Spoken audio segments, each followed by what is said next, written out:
This is July, and you will agree with me that June was a month that many Nigerians would not want to remember for so many things, from the killings in Plateau to the unfortunate Lagos fuel tanker explosion, to a lot of other things. One would begin to wonder the level of the level and state of things in Nigeria, most importantly. And of course, before the end of the month, there was also a release by Amnesty International, which we call the Amnesty International report, as regards the state of insecurity in Nigeria.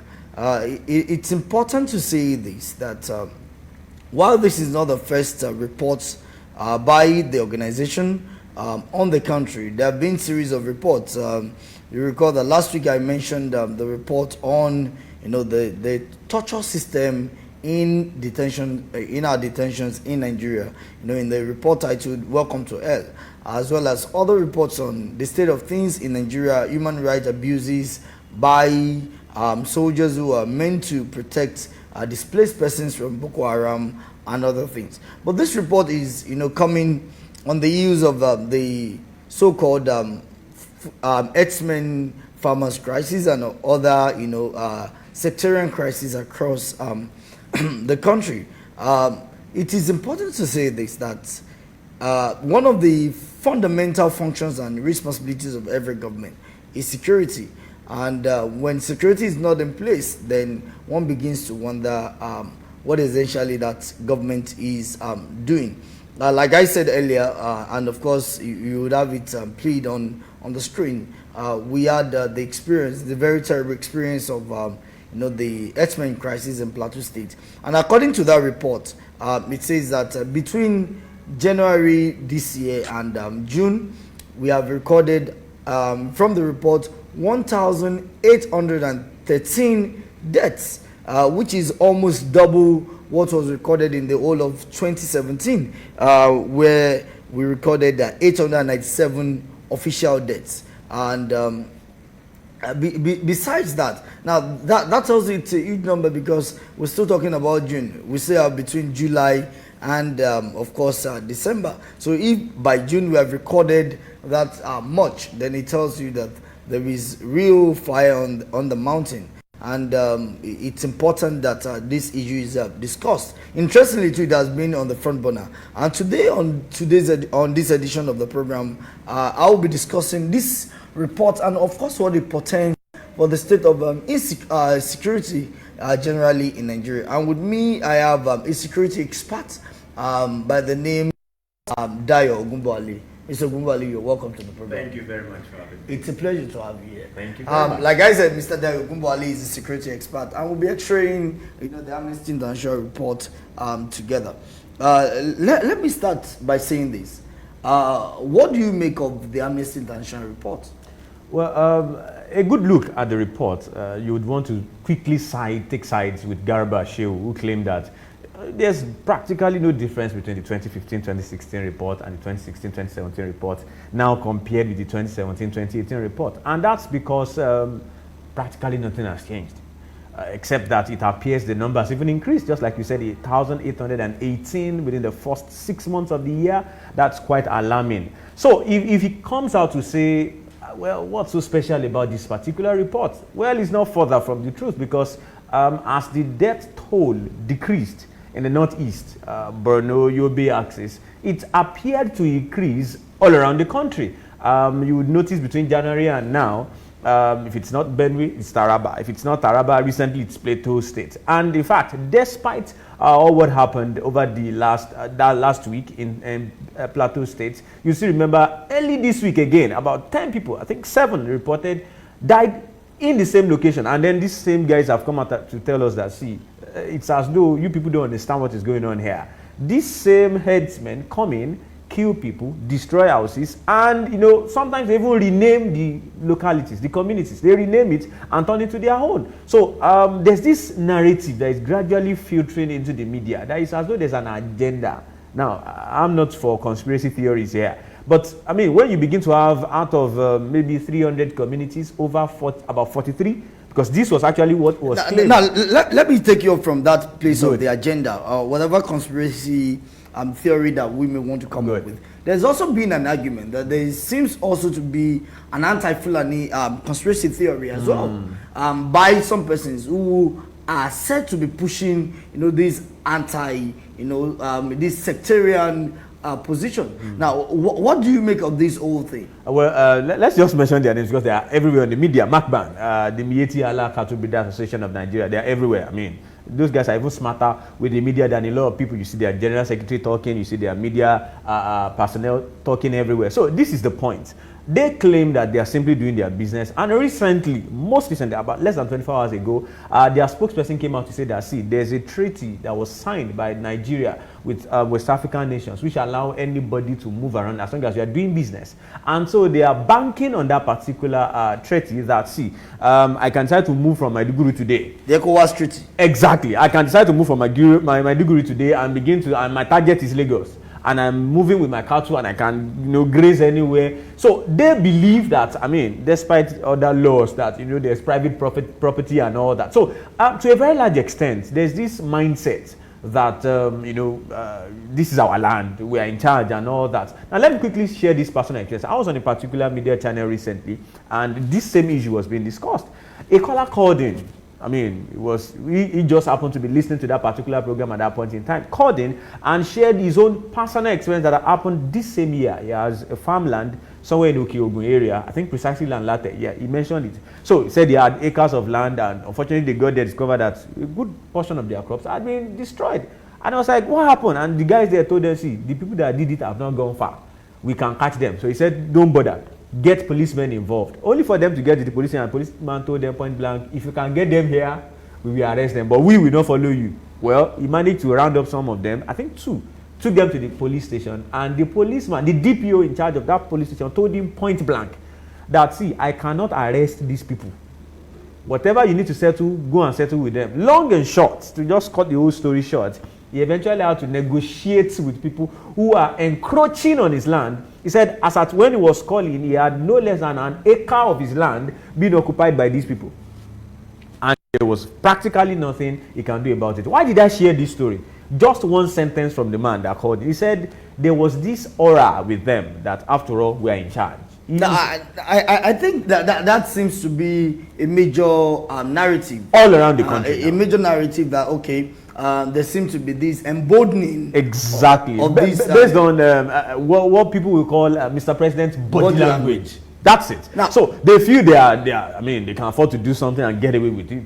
But having said that, it's also important to say that some people have also argued that the whole X-Men farmers crisis is overbloated. That some of these things do not bother on, X-Men farmers crisis alone. Well, let me just quickly delve in a bit deep. Most challenges in Nigeria, let's just focus on security now, is usually not the challenge. Many times when you look deep down, the underlying factor to most challenges in Nigeria is politically oriented. Now, don't forget, elections are fast coming. I mean, it was almost like this. It's just that it was not Elders Farmers Clash. 2014, pre-2015 elections. I remember, according to Amnesty report, early 2017, there was this mistake by the Air Force bombing an IDP camp, I think January 17. Okay, so it appears that there's always something happening, early in the year and all that. Unfortunately, we're talking about human lives here, and we can't afford to be counting scores. Which, like Femi Adesina did. This is inhuman, is totally immoral. You don't come out and begin to say, after all, more people have not died. No. We are talking about human beings here. But then, if you look at Nigeria and you plot a graph, it appears pre-election. There's always this eating up of the polity. There's always challenges here and there, and then you cannot but diverge politics from all of this. Yes, it's not impossible that certain people are beginning to harm certain people and say, go and cause trouble. Don't worry, we are with it, we are behind you. Those people that have been causing trouble, those people that have been terrorizing you, they say you should not use their land, take guns. Because to a very large extent, Mr. President, when he visited Plateau State, said these people don't carry more than sticks and all that. To an extent, you would want to buy the idea. That is true. I mean, we see Fulani guys all around. We see them, even right here in Ibadan. You see Fulani guys, move with, herders move with their cattle, and they don't carry guns, except in some extreme locations where they say, I saw a Fulani man today carrying AK-47, and you want to wonder how and where did he get it. Okay, let's assume he even got the gun. How about access to the bullets, the ammunition? Where do they get these things? Obviously, that points in a particular direction.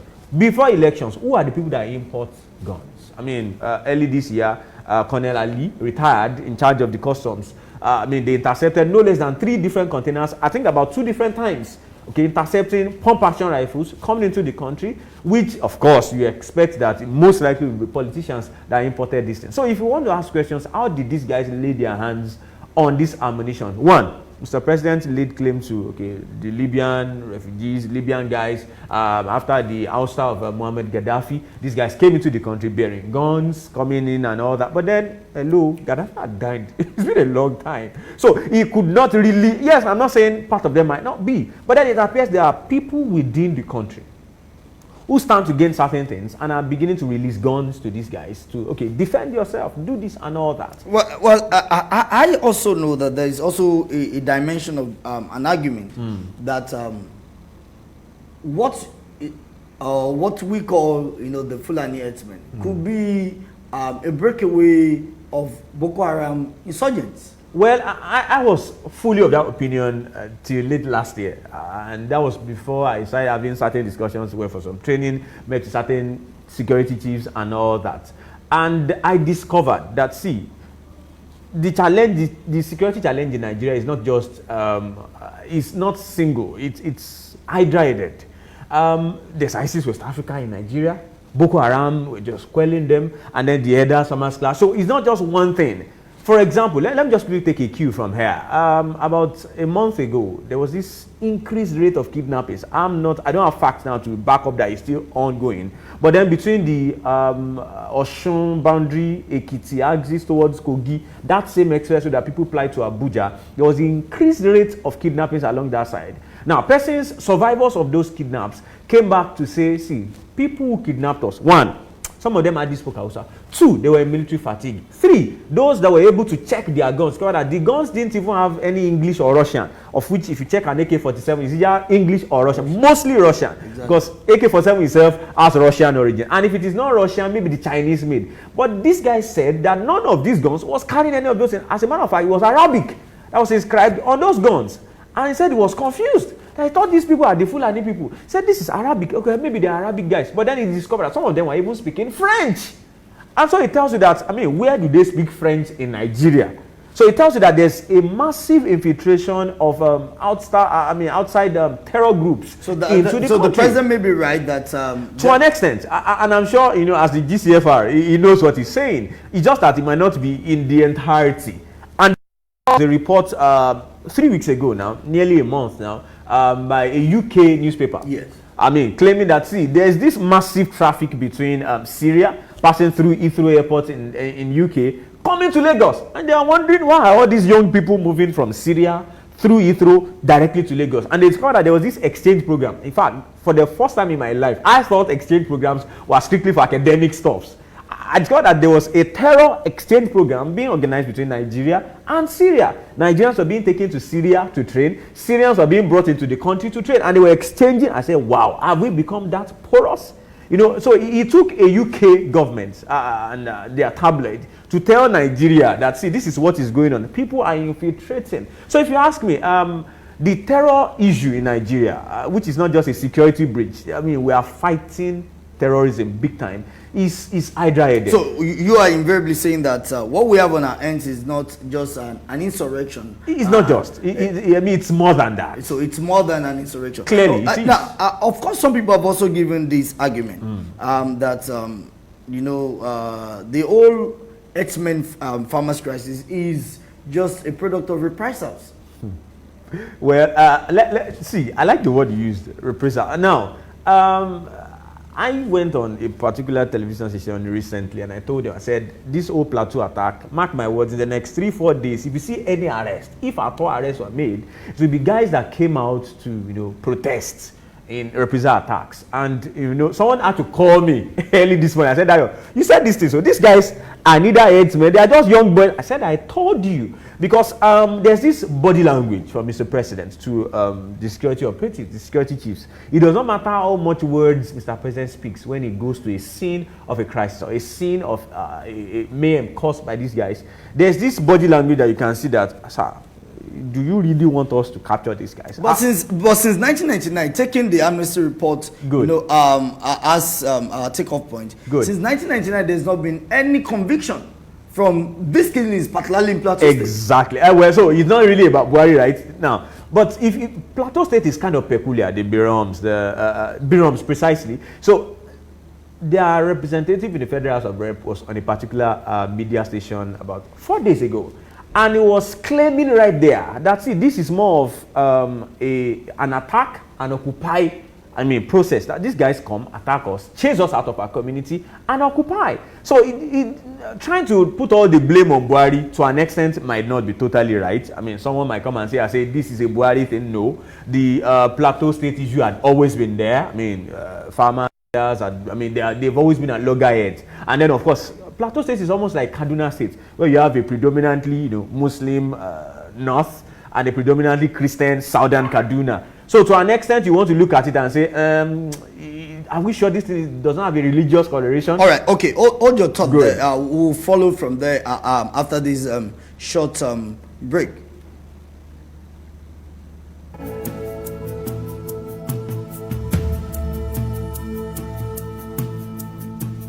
Here we stand as a people with one song, with one voice. We're a nation undivided and poised. We will take a stand and build our land in faith to defend what is ours. Here we are as a people with one heart for one cause. We're determined to rebuild and restore. Where freedom reigns and truth prevails. Our land where there's hope for us all. Our land where there's hope for us all.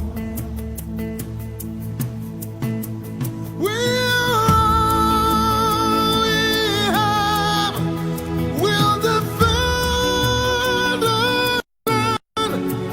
We believe in this nation, and we know we'll get there. We'll defend our land. We believe in Nigeria and the promise she holds, and that one day we'll shine like the sun. We're a great nation.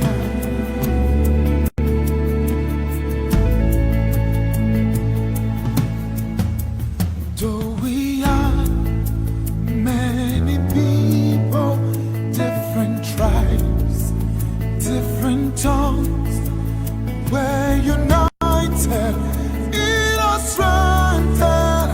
Welcome back. Yes, before we went on the short break, you Exactly. were trying to make a point. Well, Just, it would be very unfair if we fail to mention the beginning to develop story about the incursion of people coming out to say it appears this whole war, this terror war is having a religious coloration. It's fast developing. I mean, I think, was it last Sunday or 2 Sundays ago, the Christian Association of Nigeria, I mean, headed by Dr. Is it Olashupo now? I mean, of the Baptist Convention, came out, I mean, people came out in droves, different parts of the country coming out to protest the killings against Christians. And that's why I said it would be very, very, I mean, improper for me to come here, talk, and we'll go, and we would not mention that. Now, a quick look and a deep look at the killings that have been happening, especially, let's just focus, let's bring the satellite on Plateau State right now. Plateau State is kind of peculiar because, you know, you see the Fulani guys, an average Fulani man is Muslim. I mean, you can't help that. But then in certain places, I've lived in Sokoto for a while, I've seen Fulani people that actually Christians. I actually lived with some that were attending Ekwa, you know. But then the majority of them are actually Muslims, and so you cannot but divulge the religious tendency that is. Are these people trying to, like, you know, maybe activate a particular Islamic agenda? All right. There's this what's it called? The mapping, the mappings of the killings, and I believe it's shown on the screen already. There's a mapping of the killings as, you know, presented by Amnesty International, and most importantly, we've had records of deaths more from states like Taraba. Plateau has had the highest, followed by Zamfara with 217 deaths. Plateau has 340.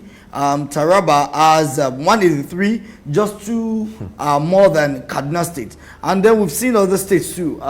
There's a reduction in the number of deaths from the northeast, from Yobe to Borno, and there's also an increase in the number of deaths even in the southwest. We've recorded 1 in Ekiti State, exactly, 13 in Oyo State, 1 in Ondo State, 7 in Edo State, 3 in Delta State, 4 in Ebonyi, 64 in Kogi State, 140 in Nasarawa State. Benue has also had 378. Oh, so sorry, Benue has recorded the highest, even more than the Plateau as we have it. Now, having looked at this, you were trying to bring a religious dimension to it. Now, where is the culpability? Because some people are saying that, and even the report of Amnesty International is also saying that the government is also culpable in this. To a very large extent. I had a discussion. I was in a platform. It's actually an ongoing platform, and most security agents, I mean, not just locally, I mean, internationally, people, United States Institute for Peace gathered certain people, and we discussed many times, and, you know, sometimes you just pick phone and like, hello, what exactly is going on in this particular place? And some of them came up and said, see, if you look at that particular map, you discover that every geopolitical zone has a fair share. So this is not, I mean, Boko Haram used to be just northeast, but then this is, I mean, killings happening all over the country. And that clearly tells you that, see, yes, they might give it different names. Including the south, south, and southeast. Definitely. Now, in northwest, precisely, now, Zamfara, for example, they call it armed bandits. They give them armed bandits. That's the name. They say armed bandits have come around and killed people. But then in Ekiti State, they just said there's some marauders, some criminals, and all that. But then when you look at these same guys, these people that perpetrate this evil, when you look at them and for people that are able to, you know, explain and, you know, clearly describe their outlook, their dressing, their language, sometimes you discover that it's the same. It's the same set of guys. They come in military fatigue, they bear arms and ammunition, heavy ones, not light weapons. They cause trouble and they kill without any sense of morality. So it tells you that they have the same agenda, same plan, and that directly points in the political angle. And that's why, to a very large extent, I'm of the opinion that, see, whatever happens in this country, one thing that quickly divides us is when you throw in religion. If religion does not work, throw in ethnicity. You say, it's those Hausas, they've come again. It's easier to suspect someone of a different ethnic group, suspect someone of a different religion. But unfortunately, these killings have not spared any religion. These killings have not spared any particular ethnic group. It shows that there's just a set of people who are looking to destabilize the country. And that's the key word here. Because pre-2015 elections, the agenda is destabilize the country. All right, we have a call there. Please hold the thoughts. All right, you're on. Hello? Hello, you're on to the Eat. I feel that program on the number, and that's why Yes, you are on to the it. What's your name and where are you calling from? okay, I'm just greeting you. Your name again? Thank you very much. I'm just greeting you. All right, thank you so much. Thank you very much. Yeah.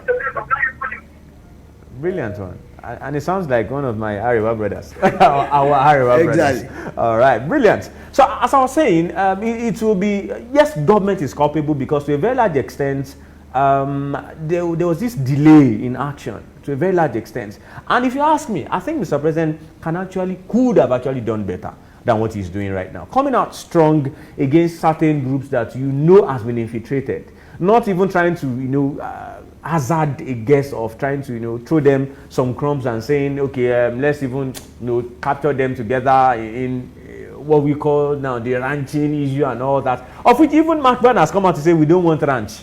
We are nomads and we'll continue to be nomads. We want to roam free.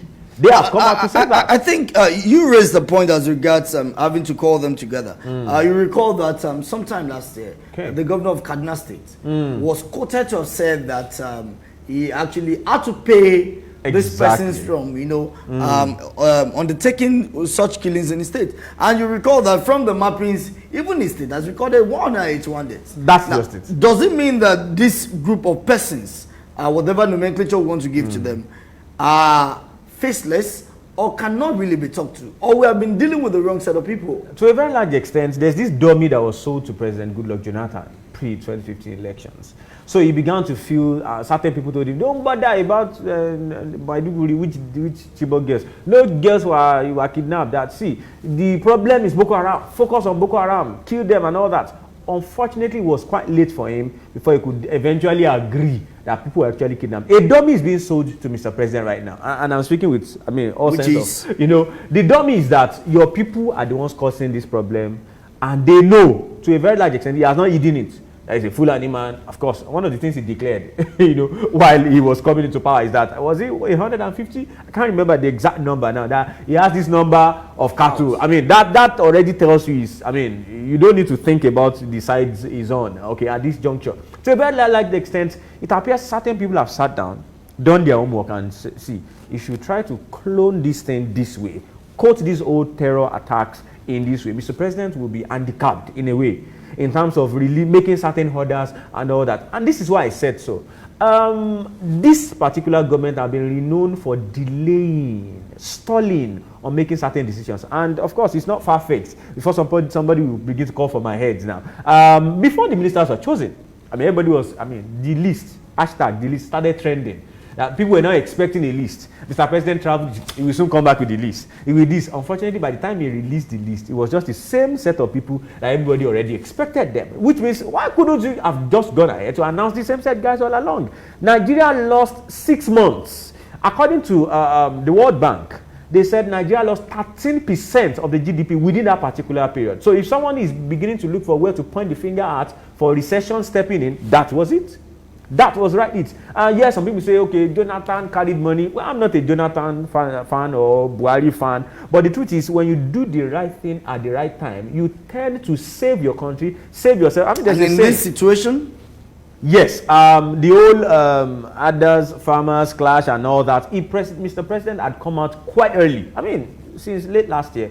For example, the old back and forth between Solomon Lalong of Samuel Otom now of Benue State.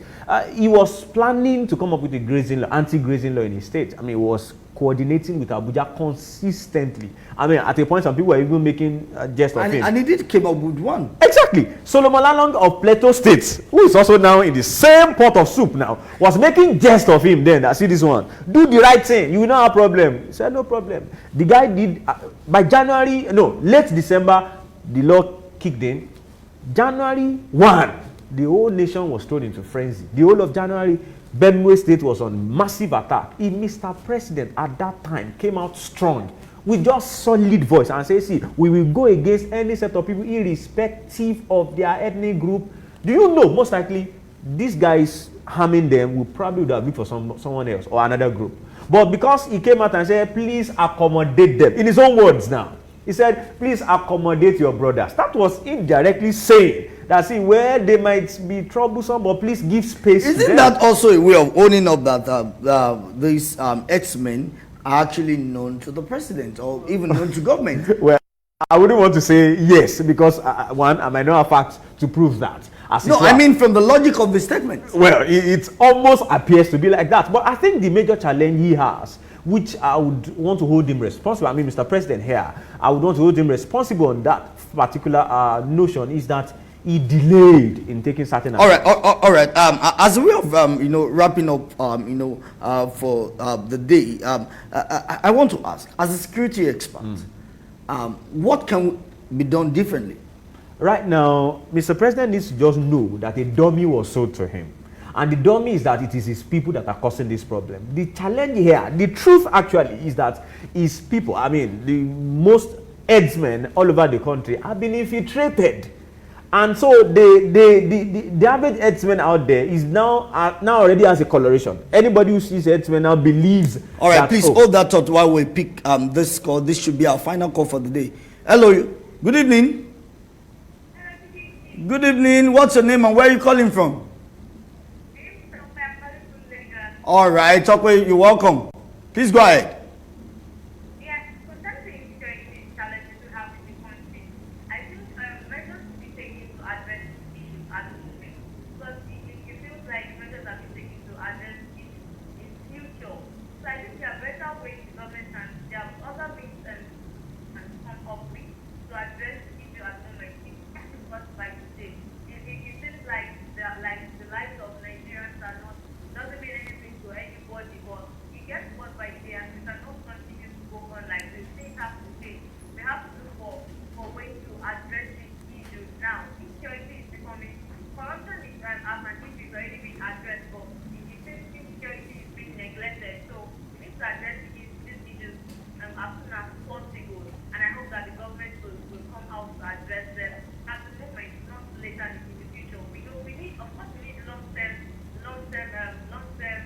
Measures. Long-term ways of coping or correcting this, but we need solutions for the moment.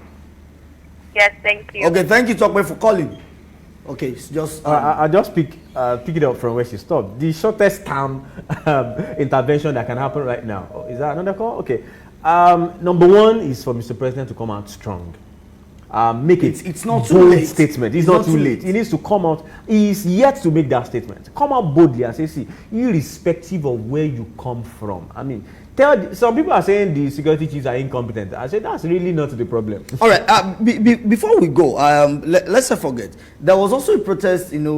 Just exactly by policemen, by mobile police officers, and then you want to wonder. I hope the video is being shown. You want to wonder in a country that is facing such heavy, insecurity, and we still have those who are supposed to be the marshals and vanguards of our security being owed salaries. So unfortunate. So unfortunate. I'm sure the video is running now. One of them actually came close to the camera and said the IG is a thief. In his own words now, not my words now. I'm just quoting him verbatim. That the IG is this. I said, wow, interesting. Unfortunately, Mr. Moshood decided... Jimo Moshood, spokesperson for the PPRO now, police public relations officer, came out to say there was no protest. It's just a set of people that were aggrieved, just a group of people. This does not look like just a group of people. Maybe they are also a group of dissidents. Maybe, but they are clearly in police uniform. I mean, clearly in police uniform. And these are not the regular policemen. These are mobile policemen who are supposed to be... Maybe boring fellas,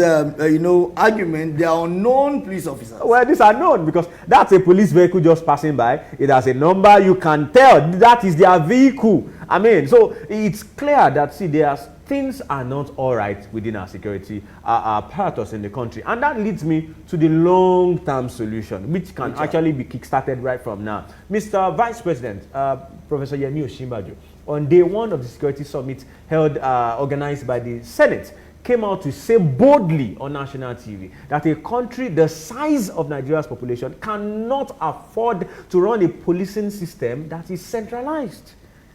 In his words, and it's obvious, see, keeping tabs on state government. Nigeria is large, nearly 200 million. You want to police 200 million people from one location? That can't work.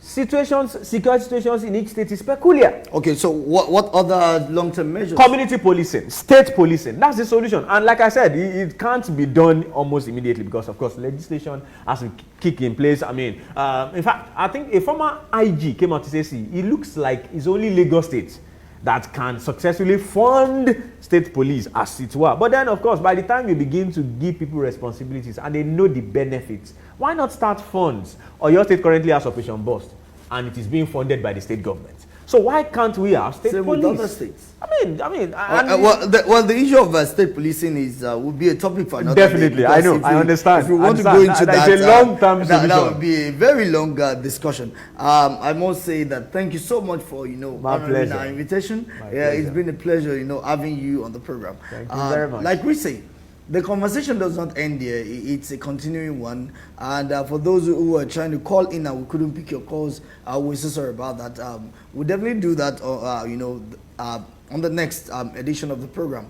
And till I see you again, I remain Amuda Musigode. Have a blessed day.